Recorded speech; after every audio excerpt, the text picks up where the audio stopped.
뭐든 상담소. 정화주신 행복 금요일은 미래문화연구원의 이대원 원장님과 함께하는 시간입니다. 목사님 네, 안녕하세요. 안녕하세요. 반갑습니다. 반갑습니다. 와, 진짜 1년이 후딱 지나가 버렸어요. 그죠? 이제 네, 정말 12월이 되면서 갑자기 이제 겨울이구나라는 생각이 사실 불과 얼마 전만 해도 약간 가을이었거든요. 그렇죠. 네. 근데 겨울이 훅 찾아와서 이제 본격적으로 추워지고 있는데 이런 추운 겨울에 또 우리가 신앙의 고민들을 나누기 위해서 이 자리에 또 나와 주셨어요. 네. 저 1년 동안 이 신앙의 질문과 고민들을 좀 살펴보시면서 목사님께서 좀 생각하신 바도 많으실 것 같아요. 어떠셨어요? 1년 동안? 그렇게 어려운 질문을. 이게 제일 어려운 질문인가요? 제 개인적인 얘기인가요? 아니면 이 프로그램에 대한 얘기인가요? 네, 뭐 둘 다 뭐. 저는 뭐 평소에 신조가 어, 무식을 깨기 위해서 열심히 공부해야 된다기 때문에 음, 1년 내내 저는 그래요. 제가 이제 똑같은 과목을 매년 반복해서 강의를 하고 있는데 학교에서 네. 똑같은 내용 과목이지만 음, 과목의 내용이 변화가 없으면 최소한 2, 30% 음, 변화가 없으면 내가 공부를 하고 있지 않다는 증거다라고 음, 생각을 해요. 그러니까 새로운 것들을 계속 이해하고 알아가고 넓혀가는 게 어, 제가 이제 학교에서 학생을 가르치기 때문이 아니라 사실은 모든 그리스도인들이 해야 될 일이죠. 음, 근데 너무 기존의 생각에 안주하고 있는 것 같아요. 그런 음. 점이 좀 안타깝습니다. 맞아요. 이 1년을 또 보내면서 내년 계획들도 세우곤 음, 하거든요. 이제 음, 말씀 들으시면서 그래, 결심했어. 이제 내년 2023년에는 공부를 더 열심히 하자라고 결심하시는 분들도 아마 많으실 음, 겁니다. 음, 자, 우리 함께 공부하며 음, 신앙의 질문들을 풀어가는 모든 상담소 음, 이제 시작해 보려고 하는데요. 질문이 올라와서 들려드리도록 하겠습니다. 이런 질문을 네, 주셨네요. 자, 질문 드립니다. 최근엔 환경 문제가 심각해지면서 음, 기독교 내에서도 환경을 생각하는 활동들이 많아지고 있습니다.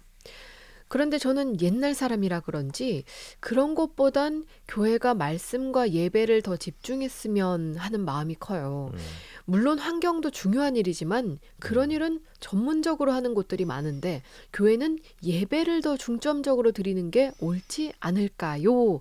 라고 음, 질문을 옮겨주셨네요. 와, 그렇죠. 와, 좀 어려운 질문일 것 같아요. 그죠? 음. 이 질문에 대한 답을 제가 이제 좀 상세하게 드리려면 글쎄요, 제 생각에는 몇 시간 이상은 설명이 필요할 것 같아요. 근데 음, 이제 우리가 주어진 시간이 짧기 때문에 아주 내용을 좀 이렇게 음, 좀 요약해서 말씀드릴 수밖에 없는데 제가 답변 드리기 전에 성경 구절 한 구절을 제가 먼저 읽어드리고 시작하려고 합니다. 네. 뭐 우리 방송을 들으시는 청취자라면 이미 다 알고 계시는 말씀인데요. 제가 읽어드리겠습니다.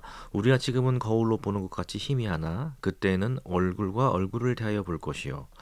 지금은 내가 부분적으로 하나 그때는 주께서 나를 아신 것 같이 내가 온전히 알리라. 읽어드린 성경은 고린도전서 13장 12절 말씀입니다. 이 본문은 지금 두 가지 방식으로 현재의 그 사정과 그다음에 재림 이후에 예수님 재림 이후의 사정을 일종의 비교를 하고 있어요. 음, 하나는 시각적이고 하나는 지각적인 방식인데 예수님 재림 이전에 지금 우리 현재 상태는 거울을 보는 것처럼 희미하다고 표현하고 있거든요. 음, 그다음에 부분적으로 안다라고 표현하고 있어요. 네. 이 말은 현재 우리가 보듯이 거울을 본다는 의미가 아니라 그 당시에는 이제 청동 거울밖에 없었기 때문에 아무리 뭐 닦고 갈고 하더라도 그게 이제 일정한 왜곡 현상이 발생할 수밖에 없고 음, 그 다음에 이제 흐릿하게 볼 수밖에 없죠. 뭐 네. 그래도 여전히 자기 모습이죠. 음, 그 다음에 부분적으로 한다는 거 연결되는 거죠. 그러니까 지금 현재의 우리 상태는 불완전할 수밖에 없다. 우리의 음, 지식도, 우리의 깨달음도, 우리의 암도. 그러나 그러한 우리 부족함이 예수께서 재림하신 이후에는 얼굴과 얼굴을 마주보는 것처럼 클리어하게 아주 명백하게 알 수 있게 될 것이고 음, 그 다음에 그때는 온전히 알게 될 음, 것이다라는 거거든요. 이제 지금 여기서 강조하는 것은 뭐냐면 지금 우리의 상태예요. 우리의 상태라는 것은 우리가 온전해질, 그러니까 우리가 이제 하나님의 말씀 진리를 깨닫는다고 그러잖아요. 네. 그러나 그 깨닫는 우리의 모습, 우리 깨닫는 우리의 지식, 깨달음은 하나님의 본질적 진리를 반영하고 있기는 하나 그것이 하나님의 진리 그 자체는 아니라는 거예요. 그래서 우리가 부분적으로 알고 있다는 얘기고 우리가 희미하게 알고 있다는 얘기죠. 그것은 우리가 타락한 인간이고 우리가 인간이 불완전한 존재라는 것을 우리가 기본적으로 인식하고 있다면 누구나 인정할 수 있는 거거든요. 그죠? 우리가 하나님을 압니다. 하나님을 믿습니다. 그래서 구원받아요. 그죠? 예수 그리스도를 통해서 구원받는데 그러나 그 하나님의 진리 세계를 우리가 완벽하게 알고 있다? 이거는 불가능한 얘기죠. 그렇죠. 아주 상식적인 얘기죠. 음. 근데 이제 사람이란 존재는요. 누구나 예외 없이 자기가 태어나서 성장하고 자라고 배워서 익숙한 것에 천착하려는 성향이 있어요. 네? 네. 그래서 그러다 보니까 뭐냐면 이것에 익숙해서 하나의 나의 삶의 문화의 형식과 시스템을 갖추고 있을 때는 이것과 다른 것이 등장할 때는 그것을 일종의 본능적으로 거부하려고 그러는 거예요. 왜냐하면 그것을 수용하려면 내가 갖고 있는 것을 변화시켜야 되니까. 네. 이게 이제 사람들이 갖고 있는 일반적인 성향이거든요. 그래서 이거는 예외가 없습니다. 모든 사람이 다 똑같아요. 예. 그런데 이것이 이제 신앙의 경우에도 마찬가지로 적용될 수 있다는 것이죠. 우리가 옛날에 우리가 신앙에 대해서 우리가 자라는 환경 속에서 배우고 알고 했던 것들 있잖아요. 이런 것들을 우리가 지키고 그걸 유지하는데 굉장히 몰입할 수밖에 없어요. 네. 그런데 이제 그런 것에 대해서 그런 것의 범주를 넘어가는 어떤 새로운 것들이 나타나게 되면 이거를 신앙적으로 받아들여야 될까? 지금 현재 있는 거는 내가 충분한데 굳이 이런 것까지 내가 고민하고 생각해야 되나? 라는 생각으로 밀어넣거나 관심을 갖지 않는 경우가 되게 많아요. 근데 생각해 보십시오. 지금 이제 우리가 이제 뭐 4차 산업혁명 시기, 뭐 디지털 시기, 뭐 이런 얘기를 많이 하는데 이런 시기로의 이 변환이라는 것은 어떤 변화를 의미하냐면 우리가 그러니까 저 같은 경우에 이제 어쨌든 이제 50대 중반이니까 50대 중반 정도 혹은 그 이후에 속한 사람들에게는 소위 말하는 산업화 시대라고 그러잖아요. 네. 산업화 시대에서 태어나서 자랐던 사람들이거든요. 이런 사람들에게 익숙했던 문화와 익숙했던 관점들이 있어요. 그리고 그 문화 속에서 신앙을 수용하고 배우기 때문에 우리가 뭐랄까 천착되고 굳어진 신앙의 형식과 방식들이 있어요. 그것을 굉장히 소중하게 생각하는 건 당연한 것이죠. 네. 그리고 그게 비정상적인 게 아니에요. 정상적인 거예요. 근데 문제는 뭐냐면 2000년대 이후에 갑자기 기술과 과학 문명이 발달하고 하면서 엄청난 변화가 우리에게 초래돼 있거든요. 그렇죠. 네. 네. 코로나19 사태 이후는 이 변화는 가속화되고 있고 이거는 진짜 그 이전과 그 이후의 시기를 어떤 의미에서는 비교가 하기 힘들 정도로 변화가 들이닥치고 있거든요. 그러니까 이런 변화 속에서 기성세대들은 굉장히 어려움을 겪는 거죠. 그래서 기성세대들은 너무 가치관 자체가 틀린 것들이 다가오니까 이걸 맞아요. 거부해요. 거부하게 되고 본인들이 갖고 있는 것들을 지키려고 그래요. 언제 이걸 변화시키냐면 내가 갖고 있는 것이 유지하고 있는 것이 내가 얻는 유익보다 손해가 더 크다는 확신이 들면 바꾸기 시작해요. 그러니까 이 변화의 속도가 대단히 느릴 수밖에 없죠. 그러니까 젊은이들이 변화를 받아들이는 속도하고 기성세들이 변화를 받아들이는 속도가 이 엄청난 편차가 발생할 수밖에 없는 이유가 거기 있는 거예요. 그렇네요. 그런데 이러한 변화의 시기에 이런 변화의 시기, 엄청난 변화의 시기에 우리가 예전에 갖고 있던 그 문화 속에서 환경 속에서 받아들였던 신앙을 가지고는 설명할 수 없는 내용들이 너무 많이 발생하고 있는 거예요. 그렇죠? 네. 그러니까 지금 오늘 그 질문에 등장한 환경의 문제도 마찬가지예요. 저희가 자라날 때는 기독교 신앙이 환경의 문제를 다뤄야 될 어떤 그 이유도 없었고 그 명분도 별로 없었어요. 근데 지금 시대가 변하면서 엄청난 환경 재앙과 오염 문제가 발생하고 있지 않습니까? 네. 그래서 지금 올 겨울도 뭐 라니냐의 영향 때문에 지금도 엄청나게 추워졌다가 또 갑자기 따뜻해졌다가 엄청나게 추워졌다 이게 반복될 거란 말이에요. 그러니까 조그만 환경에 관심을 갖고 있는 사람이라면 TV에서 이런 프로그램들을 하고 있거든요. 그걸 보면은 얼마나 심각한지를 알 수 있어요. 지금 학기 말 아닙니까? 지금 학기 말로 이제 거의 학기가 마무리되고 있는 시간인데 제가 지난 화요일 날 이제 그 마지막 수업을 하는 게 있었어요. 그 과목이 있었는데 그 수업을 하면서 제가 학생들에게 강조한 게 하나 있습니다. 기독교 신앙이란 혹은 신학이라는 것은 지금 현재 우리가 살아가고 있는 시대에 발생하는 모든 문제들에 대해서 답변을 제시해야 한다. 음. 왜냐하면 이 답변을 제시하지 못할 때에 사람들은 기독교 신앙에 대해서 더 이상 관심을 갖지 않기 때문이라는 거죠. 음. 근데 제가 아까 말씀드린 것처럼 기독교 신 아까 말씀하셨잖아요. 예배와 이런 것들이 예배와 말씀의 중심을 기도해야지 이런 환경 문제들에 우리가 관심을 기울이는 것이 맞습니까? 이걸 더 중심을 가져가야 되지 않나요? 예배를 중요시 여기고 말씀을 소중하게 생각하는 것은 이거는 우리가 변하지 말아야 될 음. 기본적인 진리입니다. 그쵸. 이건 우리가 반드시 지켜야 되는 것이에요. 근데 문제는 뭐냐면 지금 이 시대에 우리가 생각하지 않았던 문제들이 발생하고 있는 거예요. 그럼 우리가 기독교 신앙을 뭐라 부르죠? 기독교 신앙을 진리라고 얘기하잖아요. 네. 진리는 시간과 공간을 초월해서 참여해야 돼요. 그러니까 내가 자라난 시기에는 참이었는데 진리였는데 지금 새롭게 형성되는 문제 속에서 고민하면서 자라고 있는 세대들에게는 답을 제시하지 못한다면 이게 진리겠습니까? 나한테는 진리인지 몰라도 그들에게는 진리가 안 되는 거예요. 그렇죠? 진리는 어느 순간에도 어느 사회문화적 컨텍스트 안에서도 답을 제시할 수 있어야 돼요.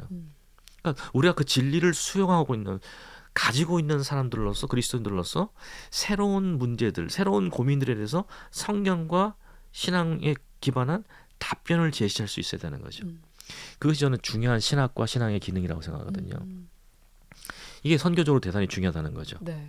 왜냐하면 아까 제가 조금 전에 말씀드렸듯이 기독교 신앙이 현재 일어나고 있는 고민과 문제들에 대해서 관심이 없거나 혹은 해답을 제시하지 못하면 우리는 기독교인들은 지금 우리가 갖고 있는 것에 우리가 배워온 곳에 천착하고 거기에 그냥 집중하면 돼요. 근데 문제는 비기독교인들은 더 이상 기독교를 통해서 볼 것도 얻을 것도 없게 된 거예요. 없게 되는 거예요. 그러면 관심을 갖겠습니까?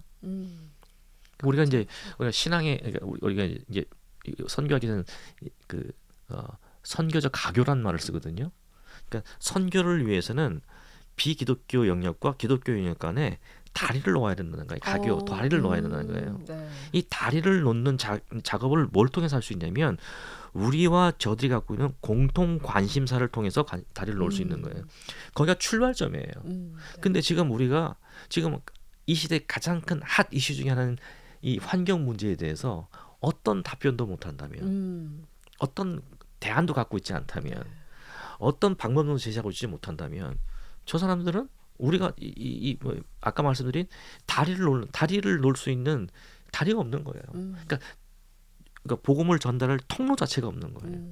그러니까 이런 심각한 문제가 발생하기 때문에 우리가 기독교 신앙에 대해서 우리가 배워왔던 것에 천착하는 것도 대단히 중요하지만 그걸 소중하게 여기는 것도 대단히 중요하지만 새로운 곳에 문을 열고 성경적으로 어떤 답변을 할 것인가에 대한 고민하는 것도 대단히 중요하다는 거죠. 그렇죠. 그 세대가 점점 복잡해지고 있잖아요. 맞아요. 과거 이제 아날로그 시대 같은 경우는 좀 단순한 것들이 많았고 그렇죠. 네. 사고방식 자체도 좀 단순한 부분들이 많았는데 이제 MZ 세대도 그렇고 이 세대 자체가 상당히 복잡해지고 있기 때문에 네. 교회도 사실 그런 것들을 좀 발맞춰서 해 나가야만 하는 그런 책임이 있는 것 같아요. 많은 분들이 그런 말씀을 하세요. 기독교 신앙이 왜 세상에 발맞춰 가야 되느냐? 세상에 맞춰갈 필요 없다 우리는 이런 말씀을 많이 하시거든요. 근데 세상에 맞춰가는 게 아니라요. 세상을 구원하기 위해서 세상의 문제를 우리 문제를 껴안는 거죠. 이게 이제 선교적 자세를 이해하는 거거든요. 네. 그리고 이제 정직하게 말하면 이게 우리의 문제거든요. 솔직히 우리 문제잖아요. 그렇죠. 근데 우리가 갖고 있는 문제인데 우리의 문제인데 우리가 신앙적으로 답변을 못한다? 이건 굉장히 심각하게 고민을 해봐야 되는 문제죠. 맞아요. 네. 예. 이 내용에 대해서는 사실 얘기하려면 아주 복잡한 신학적인 얘기도 해야 되지만 네. 그럴 수가 없기 때문에 오늘 되게 제가 아주 단순하게 아주 좀 간추려서 말씀을 드릴 수밖에 없을 것 같아요. 이제 하나님의 구원 사역이라는 게 뭘까요? 하나님의 구원 사역은 하나님 사랑하시는 자녀들을 하나님 백성 삼아 주시고 천국으로 이끌어 주시는 이게 것들이죠. 이제 보통 전통적으로 우리가 알고 있는 개념이고 맞는 말씀이에요. 전혀 틀린 말씀이 아니고 네. 그러면 어, 이 세상 만물들 혹은 이 세상 전체는 하나님의 사랑의 대상이 아닐까요? 하나님께서 창조하셨으니까 당연히 사랑의 대상이겠죠. 우리가 이제 요한복음 3장 16절 우리가 많이 말하잖아요. 그러니까 하나님이 세상을 이처럼 사랑하사 독생자를 주셨다고 그러거든요. 네. 독생자를 주신 이유가 이 세상을 사랑하셨기 때문이라고 말씀하고 있어요. 음. 그러니까 이 세상이라는 것은 뭐냐면 성경에는 세상을 그, 그 설명하는 방식이 두 가지가 있거든요. 하나는 뭐냐면 하나님의 사랑과 구속의 대상으로서 세상을 얘기할 때가 있고요. 또 하나는 하나님의 뜻과 반대되는 개념으로서 세상을 말할 때가 있어요. 네. 근데 우리가 이전에 배웠던 방식은 세상은 하나님과 대립되는 것으로 배운 경향이 많아요. 근데 성경이 그 못지않게 똑같은 단어를 사용하면서도 하나님의 구속과 사랑의 대상으로서 세상을 말할 때가 많아요. 이 대표적인 성경 구절이 지금 제가 말씀드렸던 3장 16절 말씀입니다. 그리고 우리가 로마서 8장 이하의 말씀, 8장 19절 이하의 말씀 보면 이 세상의 모든 그 피조물들이 구속될 날, 구원될, 해방될 날을 기다리고 있다고 그래요. 그런 말씀들이 나와요. 그러니까 그런 말씀을 통해서 우리가 알 수 있는 건 뭐냐면 하나님의 구속의 대상이라는 것은 물론 사람이 당연히 핵심이죠. 그러나 사람뿐만 아니라 하나님이 창조하신 모든 피조 세계가 모든 창조의 세계가 하나님의 구속의 대상이라는 것을 성경에 말씀하고 있다는 거죠. 자, 왜 원래 하나님이 창조하신 세상은 원래 하나님이 창조하신 세상은 무조건 하나님이 보호하시고 은혜하시고 축복하시던 대상들이잖아요. 그리고 사람을 세워서 그 세상을 통치하게 하셨잖아요. 하나님의 뜻에 입각해서 세상을 통치하게 하셨잖아요. 그 통치하는 모습을 보시면서 창세기 1장 31절에 보시기에 힘이 좋았다 말씀하시고 계시거든요. 근데 창세기 3장 가면 인간의 타락으로 인해서 이 하나님이 창조하신 세계와 하나님의 은혜와의 관계가 끊어집니다. 로마서 6장 23절에 보면 죄의 삭은 사망이라는 말이 있거든요. 네. 그 다음에 하나님의 은사는 그리스도 예수 안에 있는 영생과 평강이다 이렇게 말씀하고 있단 말이죠. 그러면 죄의 삭은 사망이라고 그랬어요. 이 사망이 이 죽음이거든요. 이 죽음을 갖다가 창세기 3장은 세 가지로 표현하고 있거든요.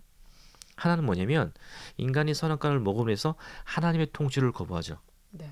예전에 하나님의 통치 안에 있었기 때문에 하나님의 모든 은혜와 하나님이 가진 모든 것들을 사람도 함께 누릴 수가 있었어요. 그렇죠? 그래서 에덴 동산의 생활을 할 수 있었다는 거죠. 근데 인간이 하나님을 부정하죠. 왜 부정하면 하나님처럼 되려고. 내가 하나님처럼 되고 싶은 욕망 때문에 하나님을 부정하고 하나님을 미련하게 되잖아요. 그래서 하나님과 관계가 끊어지거든요. 이 관계의 끊어짐을 성경에서 뭐로 표현하냐면 사망이라 표현하는 거예요. 첫 번째 사망. 네. 그 다음에 두 번째 사망은 뭐냐면 사람과 사람의 관계가 끊어지는 겁니다.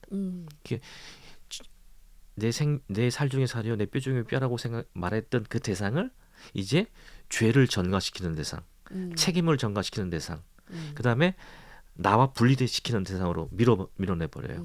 아담의 말 속에서 나타나는 거거든요. 네. 이게 뭐냐면 사람과 사람과의 관계의 끊어짐입니다. 이게 성경에서는 개인의 관계의 끊어짐, 부부와의 관계의 끊어짐을 얘기하고 있지만 타락한 현재 세상에서 발생하고는 모든 갈등, 모든 분쟁, 전쟁의 원인은 뭐냐면 타락해서 하나님의 주권을 거부한 모든 인간들이 각자 자기 중심으로 산단 말이에요. 자기 욕망과 욕구를 추구하고 산다는 거죠. 어느 한 사람이 그러면 나머지는 순종하면 되잖아요. 근데 모든 인간이 그러고 살아요. 그러니 그 안에서는 갈등이 발생할 수밖에 없고 전쟁이 발생할 수밖에 없죠. 지금은 일어나는 세상의 모든 문제들 원인이 거기 있는 거거든요. 근데 마지막 관계의 끊어짐을 뭐로 설명하냐면 사람과 피조 세계와의 관계의 끊어짐을 얘기해요. 그러니까 타락하기 이전에는 뭐죠? 인간은 하나님을 대리한 통치자였고 모든 피조 세계는 이 통치 속에서 풍요와 영광을 누리던 존재들이었어요. 네. 타락 이후에는 인간이 자기 욕망을 위해서만 살아요. 그러니까 피조 세계가 어떻게 하냐면 가시와 엉겅퀴를 내어서 저항하는 관계가 되고 인간은 그걸 착취하지 않고는 살 수 없는 존재가 돼버린 거예요. 그러니까 창세기 3장을 통해서 나타나는 타락의 결과들을 성경은 이렇게 설명하고 그걸 사망이라 얘기하거든요. 그럼 하나님의 구속사역은 하나님의 선교는 뭐를 의미할까요?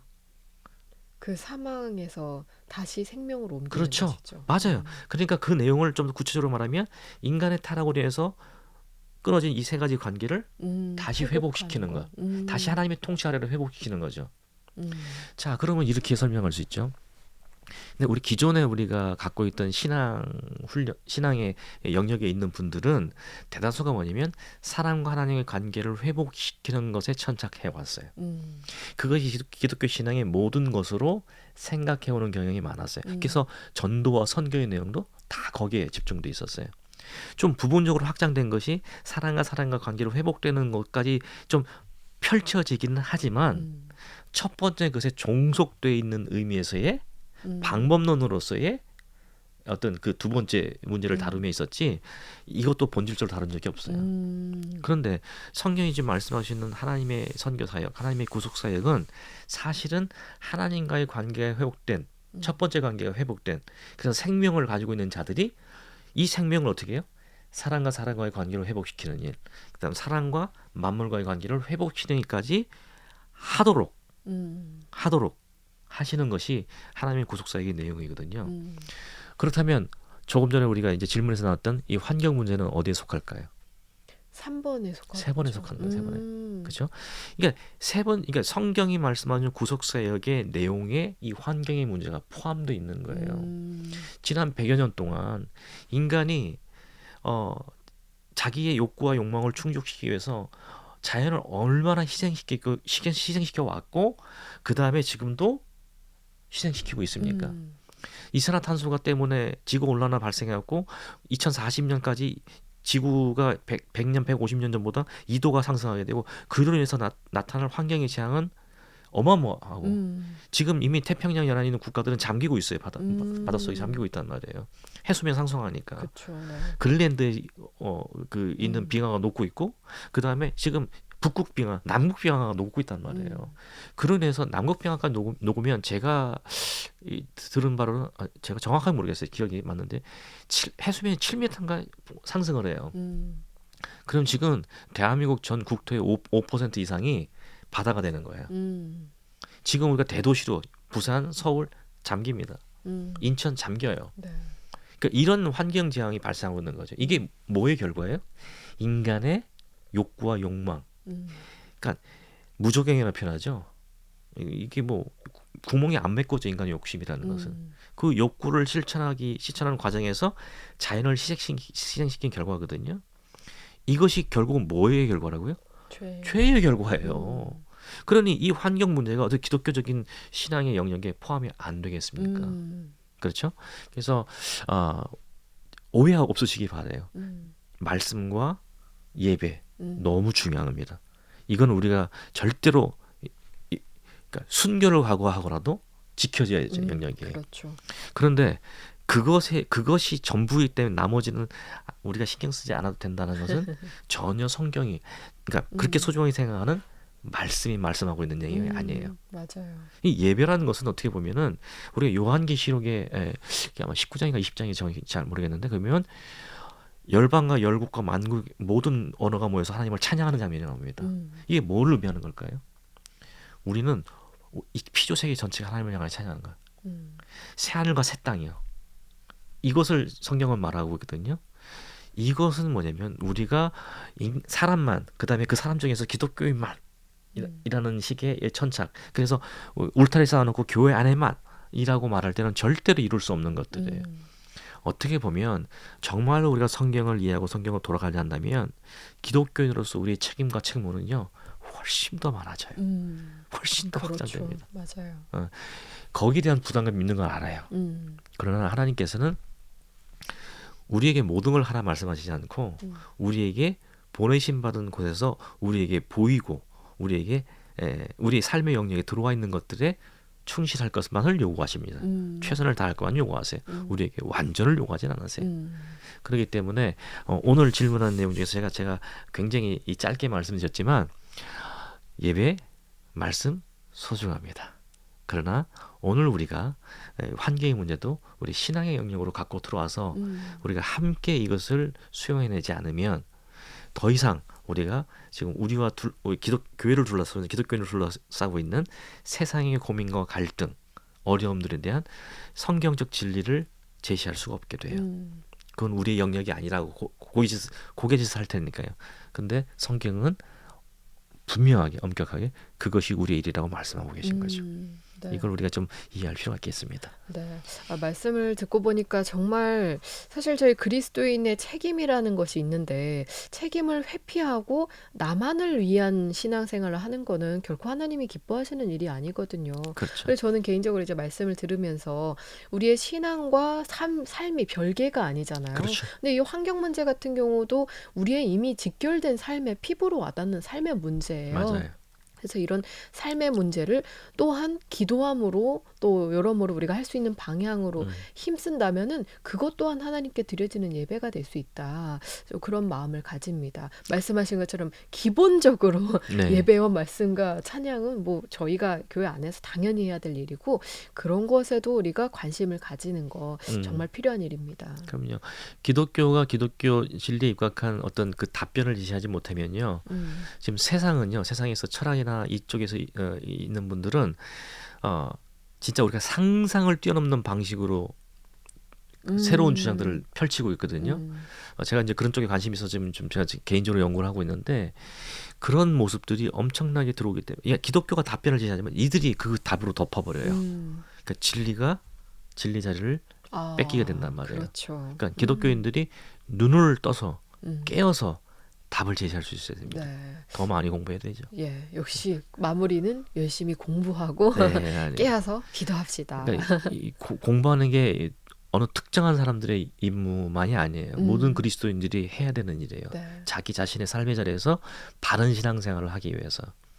네, 목사님 덕분에 저희가 정말 삶에 직결된 문제거든요. 이런 것들에 대한 책임에 대해서 한 번 더 생각하게 되는 귀한 시간이었습니다. 네. 오늘 함께 해주셔서 감사드리고요. 다음 시간에도 또 귀한 질문에 대한 답변 기대하도록 하겠습니다. 네, 오늘 함께 해주셔서 고맙습니다. 감사합니다. 네, 감사합니다. 네, 지금까지 미래문화연구원의 이대현 원장님과 함께했습니다.